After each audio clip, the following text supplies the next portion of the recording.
everyone, it is time for another Tea Time with Chloe. I've got a Harry Potter mug today. On the back it says, I solemnly swear that I'm up to no good, and then on the front it has the Marauders map. I got this from the Harry Potter studio tour the first time I went. But yeah, that's my mug. No Tea Time with Chloe is complete without tea, and I'll do my usual disclaimer. Sorry about the lighting and sorry about the noise from the dogs. Also, my appearance is not great. Archie, why do you always beg to come up as soon as I start filming? My appearance is not great. I have not been very well this morning. I got myself all ready to go to the gym before work. So my hair's all up in a top knot and all plaited and pinned in and everything, ready for my workout after work and to go swimming. And then I came down with a really horrible migraine all morning. I couldn't see. I went numb all down one side and had a splitting headache for a couple of hours. So I'm in my comfy clothes now, and I thought I would just quickly film this video whilst I felt a little bit better. And then I'm probably going to sleep for the rest of the afternoon, I'm not going to lie. So this week's video is a Tea Time with Chloe, obviously, and I didn't know what to film. I didn't know what to talk about in this week's video. I think the last one was Disney themed, talking about my upcoming Disney trips, and because I've got a lot of Disney content coming soon with the upcoming trip in July that my mum and I are taking, I wanted to film one that wasn't Disney themed this month. So I asked for suggestions on my Instagram. Ironically, I asked on my Disney Instagram, which is Disney with Chloe, if you are not yet following it and you would like to. I didn't get many suggestions because I don't have many followers over there yet, and also I think that people thought it had to be Disney themed, sorry, but it didn't. I wanted suggestions on everything, and I should have made that clear, but right, you're gonna have to get down, little bud. But I did get one suggestion, I think, from a lady called Lauren, and she suggested talking about motivation, how to deal with feelings of being overwhelmed, and how to stay positive in difficult times. So the how to stay positive part of that, I don't think I'm really going to talk about or touch on very much, because lots of people ask me to, whenever I ask for suggestions, lots of people ask me to make videos about positivity and happiness and how to be positive when things are going wrong and all that sort of thing. And I find that really funny because I don't see myself as a positive person at all. I'm quite happy to admit that I'm a natural pessimist. Sometimes it's hard for me to find the positive in any situation. I'm quite a bubbly, Archie. I'm quite a bubbly, energetic person when I'm with my friends and things, and I think I can come across quite positive and confident, but a lot of the time finding the positive can be quite stressful for me. And also I have a lot going on in my life at any given time, which is why I thought this was a good suggestion to talk about, you know, about being motivated and about feeling overwhelmed. I thought it'd be a good topic for me because although my weekly vlogs can be a bit boring sometimes and they don't necessarily show how much is actually going on in my life is quite busy at any given time, and I have a lot going on. So yeah, I just thought this would be a good topic for me to talk about, really. I really should have made notes for this video. So, motivation. Motivation is a tough one because I think it all comes from within, which sounds really cringy, but I think a lot of it is to do with your mindset, and mindset isn't necessarily something you can force.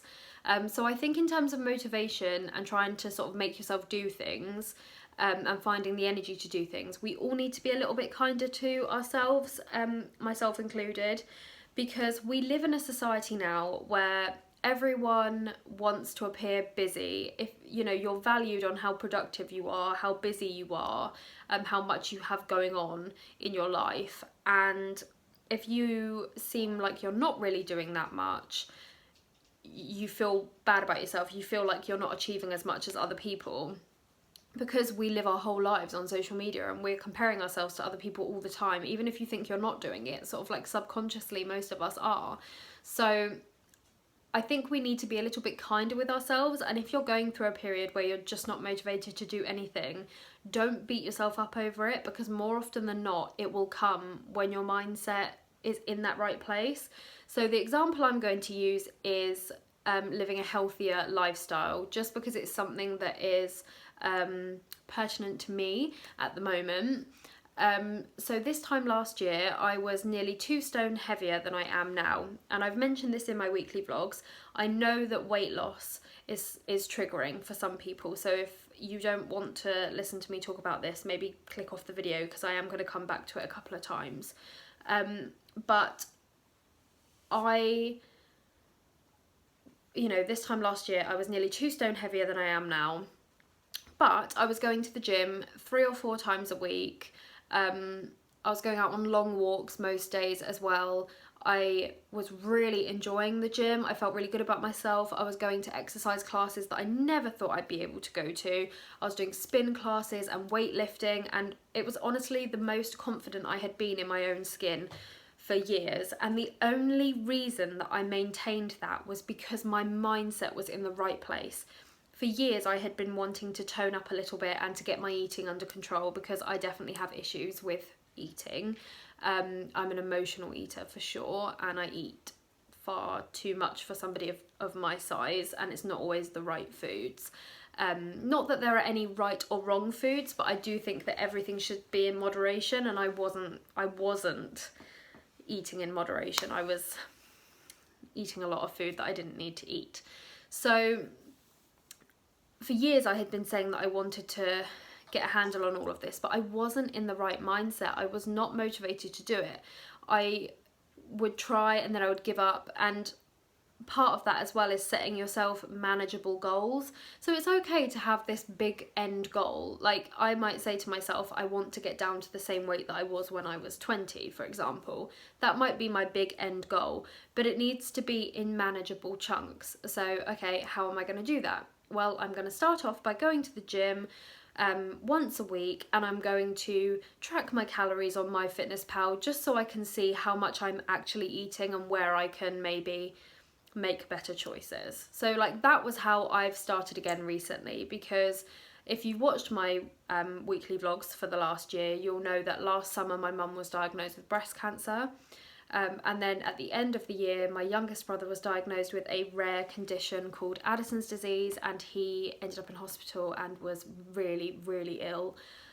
And then at the beginning of this year, I got really poorly with Crohn's disease. So obviously, during all of that, my mindset changed again. I was not in the right mindset to carry on going to the gym and to think about everything I was eating and cook a home-cooked meal every night. I didn't have the time. I was with my family all the time because that was my priority. That was who needed, they were who needed me. That was where I needed to spend my time, rather than the gym. So my priorities changed, my mindset changed, and I started beating myself up because I was like, why have I lost this motivation? I was doing so well, and then I didn't want to start again because it felt like I would just be starting from the beginning. And I had lost all of that strength that I had gained. I'd lost all of the stamina I'd gained. I had gone right back to the beginning. I gained all the weight back, and it just felt too hard to start again. And again, I want to say, if that is where you are right now, just be kind to yourself. It's not, yes, we see all of those motivational quotes like, a year from now you will wish that you had started today. I truly, truly believe that you have to be in the right mindset to do it. Especially with fitness and the way you eat and living a healthier lifestyle. I truly, truly believe you have to be in the right mindset to do it, and it's not something you can force. Having said that though, again, I will come back to talking about manageable goals.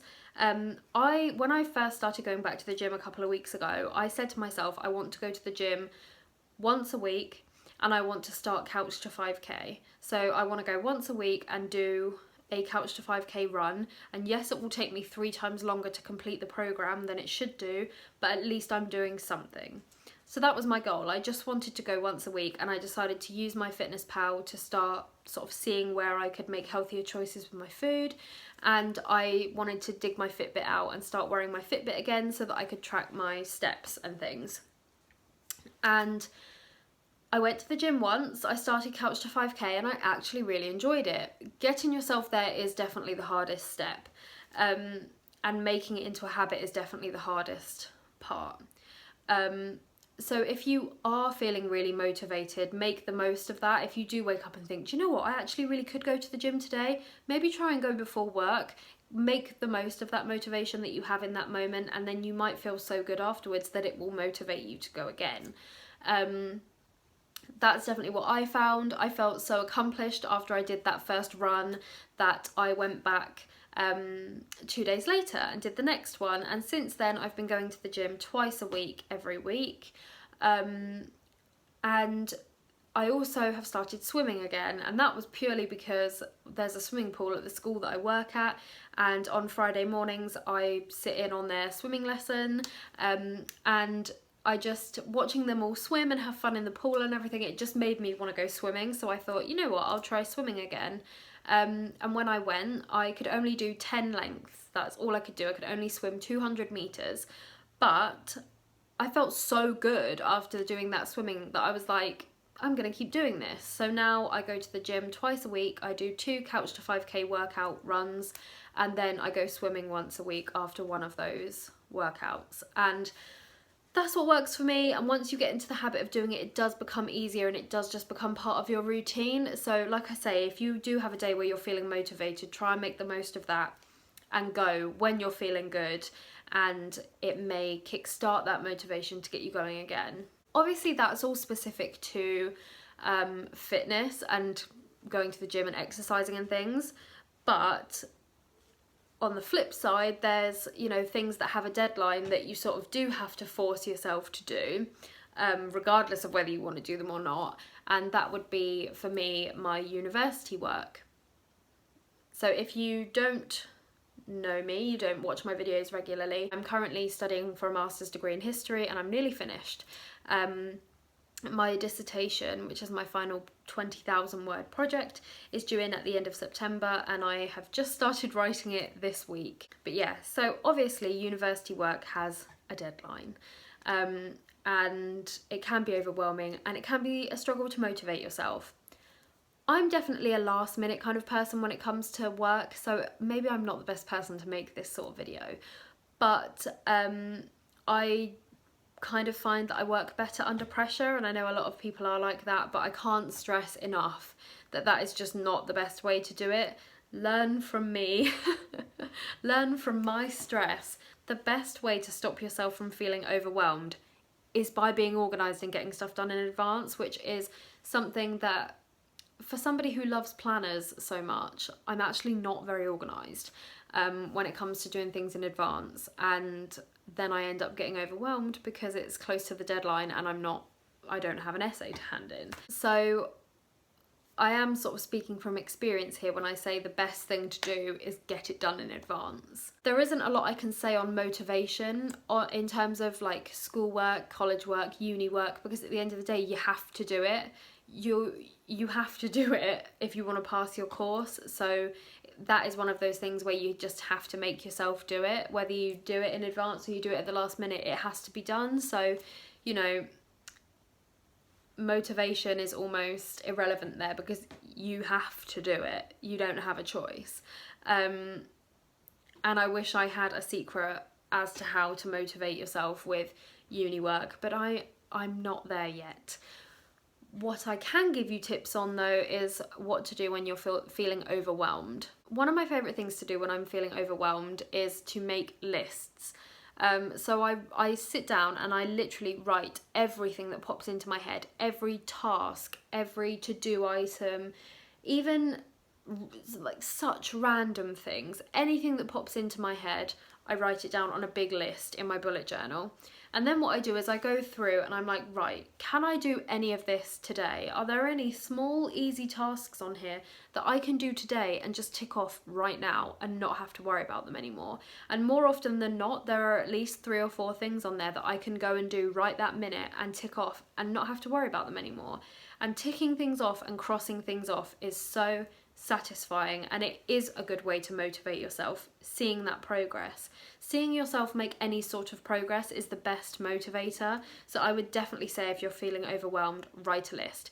And it doesn't just have to be for like a random to-do list, like things around the house or, you know, that sort of thing. For me, for example, my dissertation at the moment is the huge thing that's sort of hanging over my head all the time. So pretty much every day I write a list of the things that I want to achieve that day in terms of making progress with the dissertation, and sometimes the only thing on that list is read through notes, delete anything that's no longer relevant, organise things that are relevant, think about where you want them to be in the chapter, those sort of things. Not really difficult tasks, and they're things that I can do in half an hour and then tick off. So you can, you know, take one big task like an essay for school or uni or college or whatever, and break that down into a to-do list as well. So I know I'm jumping all over the place here a little bit, but I would say making some sort of list is a really good way to stop yourself being overwhelmed, and then prioritise everything on the list. So like I say, if there's anything I can quickly go off and do right that minute, I'll go and do it. And then I'll look through the rest of it and say, right, what do I need to do in order to be able to achieve the rest of this? Is there anything on here that I'm worried about now that actually I can put on a long-term priorities list, because it really doesn't need to be done now? So when I wrote my big brain dump list the other day, I had stuff on there like paint the shed, paint the fence, fix the fence, bond the rabbits together, like try and get the rabbits living together again. And that's all stuff that's playing on my mind, but really doesn't need to be, because it's jobs for the summer holidays. So again, anything that's for the summer holidays, I can either move to a long-term priorities list, a long-term projects list, which I recently wrote in my new bullet journal, which you'll hopefully be seeing next week, or just cross it off. That's one of my favourite things to do, writing a big long list and reading through it and being like, I just don't need to be worrying about that. I don't actually need to do that at all, and just crossing it off completely. Yeah, I pick out anything that's genuinely urgent. So, okay, this has been playing on my mind and I actually really do need to do it, so I better just set aside some time to do it. And that could be like reading a certain, I mean, I've got all these books here for my dissertation sat next to me, and some of them I haven't totally gone through and made notes from yet. So like for me, that's one of my urgent jobs, because I'm at the stage of writing now, so I need to have all my notes available to me. So for the next couple of weeks, that's going to be my priority, making sure that I have actually gone through all of these sources. So from my big list that I wrote, those would be the things that I'd pick out and say, okay, that's urgent. Even smaller tasks, like I bought a t-shirt the other day, and it was far too big, and I want to wear it on my Disney trip in July, so I need to send it back, and there's a time limit on that. I've only got 14 days to do that, so that needs to be an urgent task to get it done, get it sent back so that I can get the right size in time for my trip and not be stuck with a t-shirt that's 2 sizes too big for me.